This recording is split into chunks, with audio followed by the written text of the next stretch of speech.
Born and raised in South Korea, Soo-ya Kim married Soo-young Kim in Seoul in 1981. Shortly after their wedding, the couple made the life-changing decision to move to the United States, joining the waves of newcomers drawn to New York City's reputation as a gateway to opportunity and renewal. Arriving in America, the couple faced the daunting challenges common to many immigrants: language barriers, financial uncertainty, and the need to establish themselves in an unfamiliar culture. In the early years, they worked tirelessly in flea markets, often enduring long hours and modest returns. Their determination, however, paid off. Through years of effort and careful saving, they eventually accumulated enough capital to open their own businesses. Their first store was established in Bushwick, Brooklyn. The Kim store became a family affair, with Soo-ya, her husband, and their children often present together. As their business grew, they expanded, opening a second store in Long Island.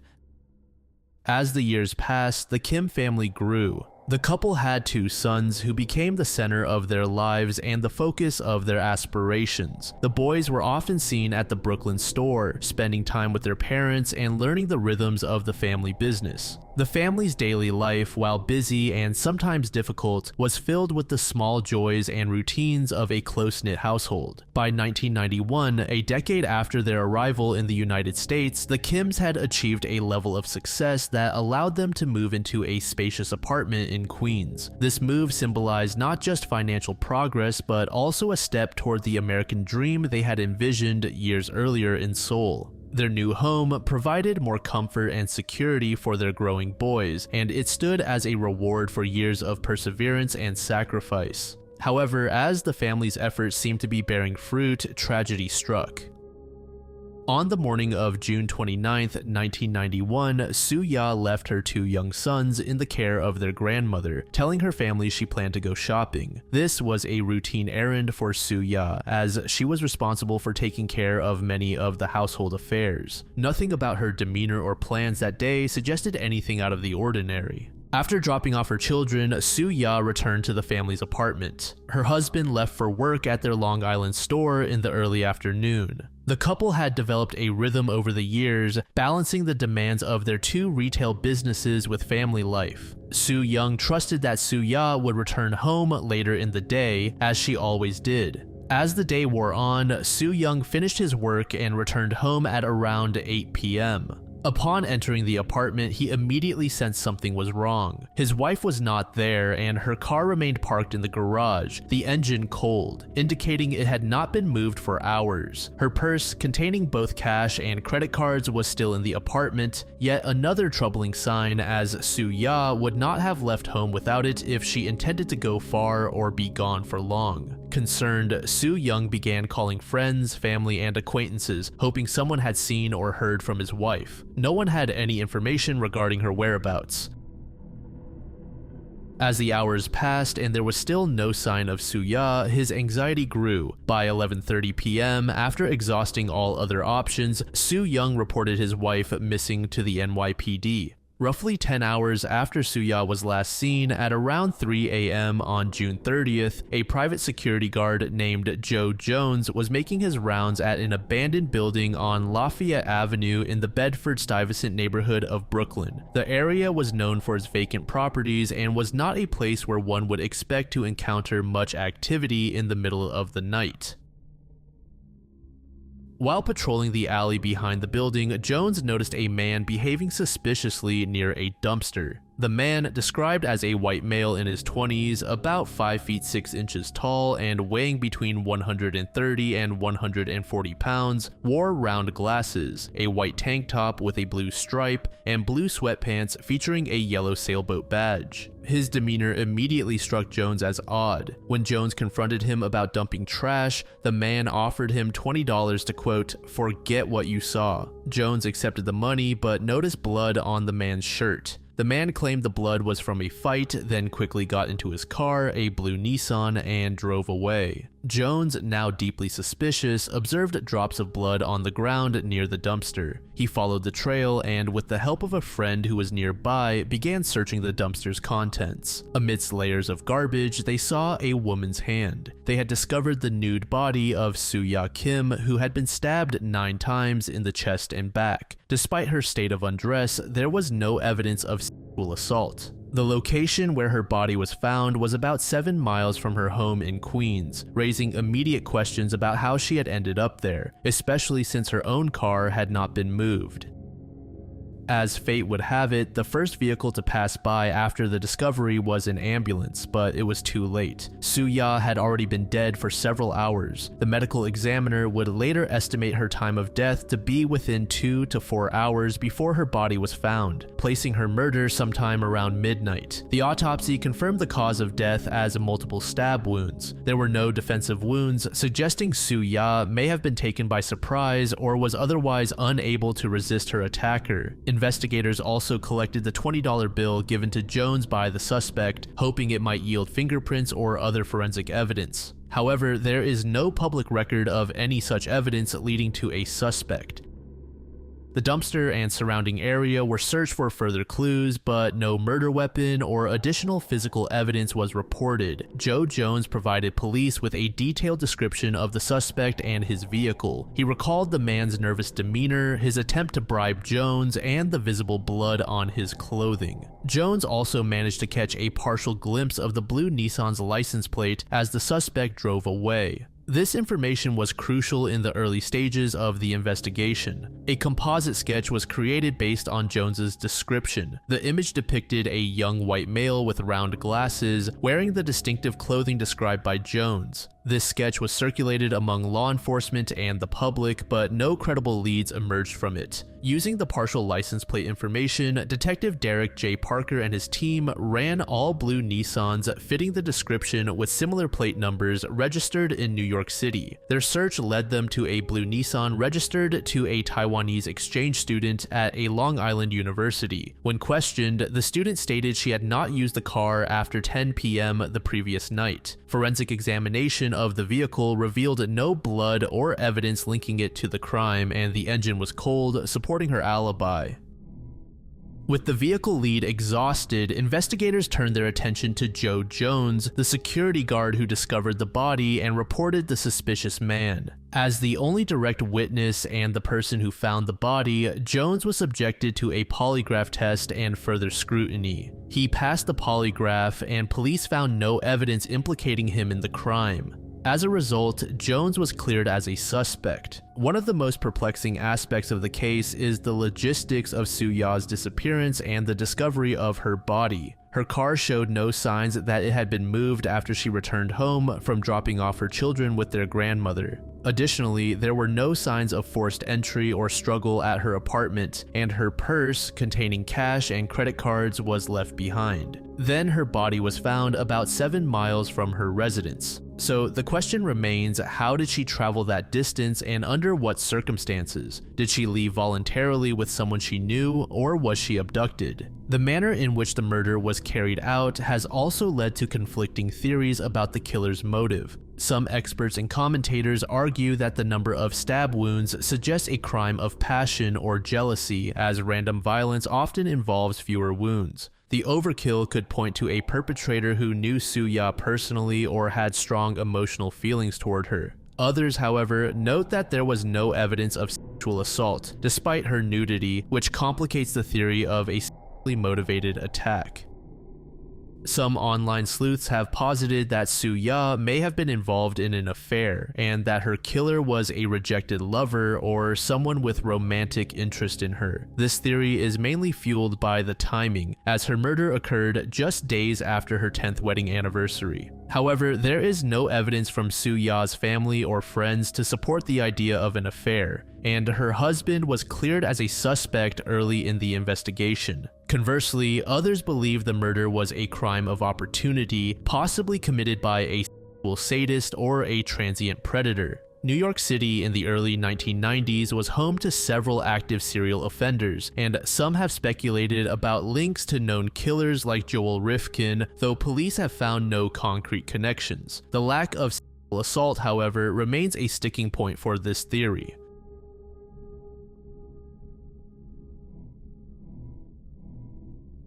Chad Langford was born on July 24, 1971 in Northern California and raised primarily by his father, James Langford, often referred to as Jim, and his grandmother in the small community of Hayfork, Trinity County. Described as a driven and disciplined young man, Chad excelled academically and athletically in high school, participating in football and maintaining a strong work ethic through part-time jobs. After graduating in 1989, he enlisted in the U.S. Army, motivated by a desire to serve his country and pursue a future career in federal law enforcement, particularly with the FBI. Chad's early military career was marked by notable achievements. Following basic training, he was stationed in South Korea as part of the 4th Battalion, 7th Infantry Regiment, 3rd Infantry Division. During his 18-month deployment, he earned multiple commendations, including the Army Achievement Medal and the Good Conduct Medal, reflecting his dedication and professionalism. Colleagues and superiors described him as a model soldier who took pride in his duties and exhibited leadership potential. In June 1991, Chad was reassigned to Redstone Arsenal, a U.S. Army post in Huntsville, Alabama, spanning over 38,000 acres.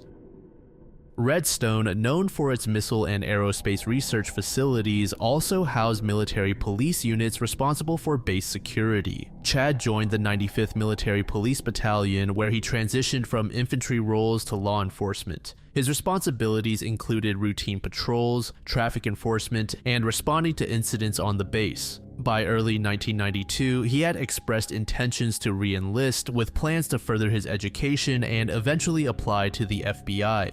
In early 1992, Chad's behavior and communications with family began to shift. During a visit home in late 1991, he confided in his father about participating in undercover narcotics investigations targeting drug trafficking networks near Redstone. He claimed to be infiltrating groups involved in distributing cocaine and methamphetamine, often operating in civilian clothing to avoid detection. Jim Langford recalled his son expressing fear that his identity would be compromised, stating, "If the people I'm investigating find out I'm an MP, I'm dead." Chad's ex-girlfriend Roxanne corroborated these concerns during interviews. She noted that during their final meeting in March 1992, Chad appeared paranoid, dressed in uncharacteristic gang-style black clothing, and associated with individuals she did not recognize. He warned her to avoid certain areas of Huntsville and hinted at involvement in high-stakes operations. Despite these claims, Redstone Arsenal officials, including spokesman David Harris, later denied any knowledge of Chad's participation in undercover work, asserting that his duties were limited to uniformed patrols. On March 12, 1992, Chad was assigned to routine patrol duties, operating alone for the latter part of his shift. There were no reports of unusual activity or incidents during the early part of the day. Colleagues later described him as acting normally, showing no overt signs of distress or suicidal intent. At approximately 8:45 p.m., Chad radioed base dispatch to report that he was stopping to investigate a suspicious or abandoned vehicle near Gate 9 of the arsenal. This was not an uncommon call for an MP, and he requested backup as a precaution. This would be the last known communication from Chad. After the radio call, dispatch attempted to contact Chad again, but received no response. Concerned by the lack of communication, officers were dispatched to his location to check on his welfare. The backup officer arrived at the scene within minutes, but what he found was both confusing and alarming. Upon arrival at the reported location, the backup officer did not immediately find Chad. Instead, he discovered his military ID tag, armband, and portable police radio deliberately arranged in the middle of the street. There was no sign of Chad himself at this spot. This odd arrangement of personal items suggested some kind of message or staging, but its meaning was unclear. A short distance away, about a quarter of a mile from where the items were found, the officer discovered Chad Langford's body lying on the ground. He was barely conscious, bleeding profusely from a wound to the head. Furthermore, Chad's cap had been stuffed into his mouth. The cord from his radar unit was wrapped around his neck, and his pistol strap was tied around his ankles. His handcuffs were clamped on his left wrist. On his left hand was a cryptic message written in black ink that said March 3rd and what appeared to be the name Robert. His .45 caliber service pistol was found under his left shoulder, and ballistic tests would later reveal that 2 shots had been fired from the weapon, though it could not be determined if either had struck Chad. Within hours of Chad's death, Army investigators began processing the scene. The circumstances raised immediate questions. The bindings, the arrangement of personal items, and the cryptic writing on his hand did not fit the pattern of a typical suicide. Despite this, less than 48 hours after the incident, the Army's Criminal Investigation Division issued a preliminary ruling that Chad had died by suicide. This decision was based on an early assessment that he had shot himself and staged the scene to appear as though he had been murdered. This determination sparked immediate controversy due to its reliance on a disputed methodology, the psychological autopsy, and its dismissal of physical evidence that contradicted the self-infliction narrative. The CID's report, which spanned over 100 pages, painted a portrait of Chad as a troubled young man plagued by emotional instability, a need for validation, and a propensity for fabrication. The report alleged Chad suffered from a profound lack of self-esteem and a lifelong pattern of rejection, beginning in childhood. Investigators claimed these insecurities drove him to invent grandiose stories, including his alleged undercover work, to compensate for feelings of inadequacy. Key elements of the psychological profile included relationship struggles, financial pressures, and more. The CID emphasized Chad's recent breakup with his girlfriend as a primary trigger. Investigators asserted he was devastated by her rejection after proposing marriage, though Roxanne later clarified she had ended the relationship months earlier due to Chad's preoccupation with his work, not romantic dissatisfaction. The report also cited unpaid bills and Chad's anxiety about re-enlistment as contributing stressors. Despite his stated plans to pursue an FBI career, the CID framed these ambitions as unrealistic given his alleged emotional instability. The CID posited that Chad meticulously orchestrated his death to mimic a heroic last stand. According to their report, he radioed in a false report about an abandoned vehicle to lure colleagues to the scene, then bound himself, staged his belongings, and fired 2 shots from his .45 caliber pistol. The agency argued the elaborate bindings were part of a deliberate performance to create the illusion of a confrontation. In a startling claim, the CID accused Chad of orchestrating a plot to rob the Army Post Exchange. 3 soldiers testified that he had proposed stealing $30,000 during a cash escort with a plan to stage a fake shootout. According to their statements, Chad intended to wear a bulletproof vest, shoot a fellow MP, and take a non-fatal bullet himself to appear heroic. The robbery was allegedly scheduled for February 6, 1992, but postponed due to logistical issues. The CID framed the scheme as further proof of Chad's desperation for validation and his willingness to engage in criminality. In 1993, Chad's case was included in a Pentagon review of 40 military deaths controversially ruled suicides. The review, prompted by congressional pressure, criticized the Army's over-reliance on psychological autopsies and its tendency to prioritize institutional reputation over thorough investigation.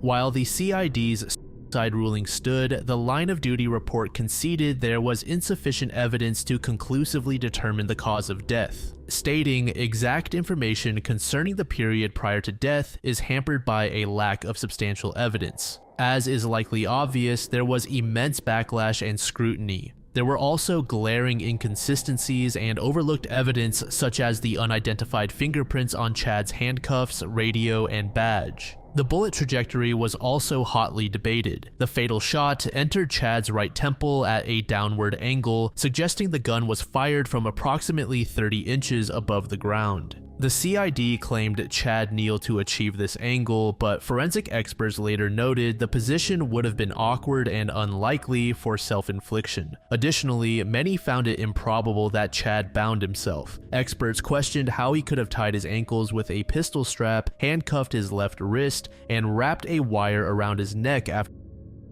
The CID offered no plausible explanation for the mechanics of this sequence. The CID also cited phone calls Chad made to friends hours before his death as farewells, but his father Jim emphasized Chad never contacted immediate family whom he was closest to.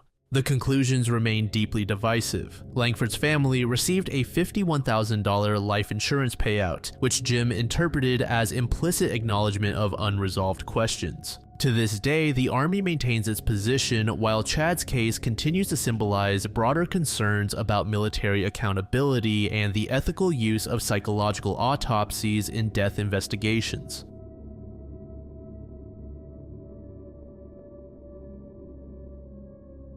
Kurt Sova was a quiet, unassuming teenager who lived with his parents, Joseph and Shirley Sova, and older brother Kevin in a working-class neighborhood of Newburgh Heights, a small suburb south of Cleveland. Described by family as shy but good-natured, Kurt attended Valley Forge High School, where he was known for his interest in art and music rather than sports or social cliques. He had no criminal record or history of serious trouble, though acquaintances noted he occasionally faced teasing for his reserved demeanor. In the fall of 1981, he was managing typical teenage challenges, part-time jobs, school responsibilities, and the pressures of adolescence. His life took a tragic turn on October 23rd when he attended a party that would become the focal point of a decades-long mystery. On the afternoon of Friday, October 23rd, 1981, Kurt left his family home around 3 p.m. He met a friend nearby who invited him to a Halloween party scheduled for that evening at a duplex on East 71st Street near Broadway Avenue. The host of the party was a woman whose identity has been variously reported as Debbie Sams or Susan, a detail that would later contribute to confusion in the investigation. The party began around 8 p.m. and drew a crowd of about 15 to 20 people, many of whom were older than Kurt and unfamiliar to him. Alcohol was abundant, with attendees consuming beer and potent spirits, including Everclear, a high-proof grain alcohol. Kurt, who was not known to be a heavy drinker, reportedly consumed several shots of Everclear and quickly became visibly intoxicated. Witnesses recalled that he was stumbling, slurring his words, and at times unable to stand. As the night wore on, a friend noticed Kurt's deteriorating condition and took him outside around midnight to get some fresh air. The friend left Kurt briefly to retrieve their jackets from inside the house. When he returned just minutes later, Kurt was gone. Despite his sudden disappearance, no one at the party called the police or attempted to search for him, assuming he had simply walked home, even though his house was about a mile and a half away. By Saturday morning, Kurt's parents were alarmed by his absence. His mother, Dorothy, began calling Kurt's friends, but none had seen him since the party. Kurt's father, Ken, organized a search of the neighborhood, focusing especially on the streets surrounding the party location and the nearby ravine, but their efforts yielded nothing. On Sunday, October 25th, the Sovas filed a formal missing person report with the Newburgh Heights Police Department. The police, however, did not immediately launch an investigation, citing a policy that required a 48-hour waiting period before acting on missing teenager cases. Frustrated by the lack of urgency, Dorothy posted homemade missing person flyers in local businesses. At a record store, a stranger made an ominous remark telling her, "You might as well take that down. He'll be found dead in 2 days." The store manager later reported this unsettling comment to police after Kurt's body was discovered. During this time, Dorothy learned about the party from a pizza delivery driver who confirmed he had delivered food to the duplex on the night of October 23rd. When confronted, the party host initially denied any knowledge of the event or Kurt's presence, but later admitted both after being pressed by Dorothy and others. On Monday, October 26th, a classmate named David Trusnick reported seeing Kurt walking near East 65th Street and Broadway Avenue around noon. According to David, Kurt appeared disheveled and was accompanied by an unidentified man heading towards the van. David did not approach Kurt, later explaining that he had not known Kurt was missing at the time. Meanwhile, Ken continued his search, revisiting the ravine near the party site and carefully inspecting the area where Kurt's body would ultimately be found, but he saw nothing unusual.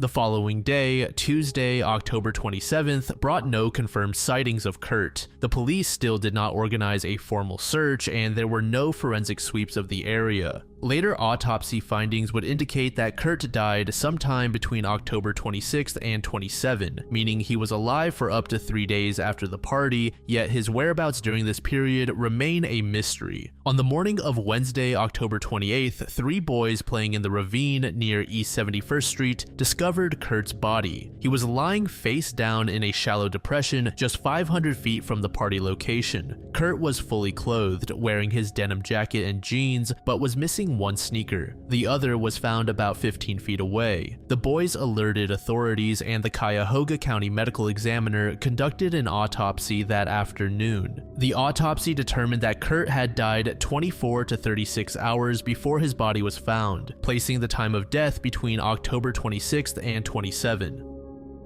The official cause of death was listed as instantaneous physiological death, with alcohol poisoning suspected. Kurt's blood alcohol content was 0.21%, but no drugs or significant physical trauma were detected. The body showed only minor scratches and a bruise on the forehead, inconsistent with a fall or assault, and the lack of livor mortis suggested that his body had been moved after death. That evening, the party host contacted Dorothy Sova to express condolences, claiming ignorance of Kurt's disappearance until hearing about the discovery. Ken Sova confronted her at the duplex, but she offered no further information. In the weeks following Kurt's death, the police department classified the case as a probable accident, citing insufficient evidence of foul play. However, the investigation was widely criticized for its lack of thoroughness. No fingerprints, soil samples, or clothing fibers were collected from the scene, and the missing sneaker was never recovered. In January 1982, a strikingly similar case occurred when 16-year-old Eugene Cavett vanished from nearby Cuyahoga Heights. His body was found days later in a ravine, also missing a shoe, and his death was also ruled accidental. The similarities between the two cases sparked speculation of a connection, though authorities officially maintained they were unrelated. One of the most confounding aspects of the case is the 3-day gap between Kurt's disappearance and his estimated time of death. If the autopsy was correct, Kurt was alive for nearly 3 days after he left the party. This raises the question, where was he during that time? His family insists that they searched the ravine thoroughly in the days after he went missing and saw nothing, leading to speculation that his body may have been placed there after his death. The condition in which the body was found also raises significant questions. Despite being discovered in a steep, rocky ravine, the autopsy revealed only minor scratches and a small bruise on his forehead. There were no broken bones, internal injuries, or signs of a fall that would be expected if Kurt had tumbled down the ravine. Additionally, the autopsy found that Kurt's blood alcohol content was not at a fatal level, and no drugs were detected in his system.